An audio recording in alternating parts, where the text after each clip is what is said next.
அதிகாரம் 2.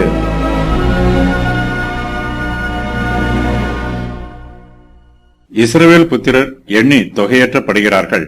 அதன் பின்பு அவர்கள் ஆசரிப்பு கூடாரத்திற்கு எதிராக சுற்றிலும் பாளையம் இறங்குகிறார்கள்.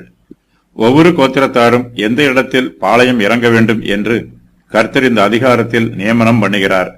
இது கர்த்தருடைய தெய்வீக நியமனம். இஸ்ரவேல் புத்திரர் எவ்வாறு எங்கே பாளையம் இறங்க வேண்டும் என்று கர்த்தர் சொல்லும் பொதுவான கட்டளை. ஆசரிப்பு கூடாரத்திற்கு 4 திசைகளிலும் இஸ்ரவேல் புத்திரர் பாளையம் இறங்க வேண்டும். அவர்கள் எல்லோரும் 4 பாளையங்களாக பிரிக்கப்படுகிறார்கள். ஒவ்வொரு பாளையத்திலும் 3 கோத்திரத்தார் சேர்க்கப்பட்டிருக்கிறார்கள்.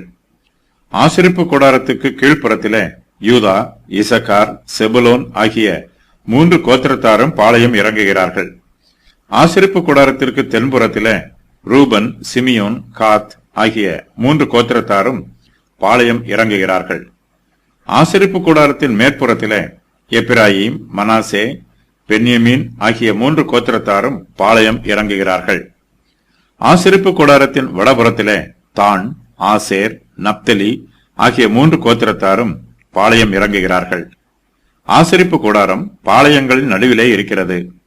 இஸ்ரவேல் கோத்திரத்தாரின் பாளையங்களை பற்றி கர்த்தர் சொல்லும் கட்டளையின் முடிவுரை.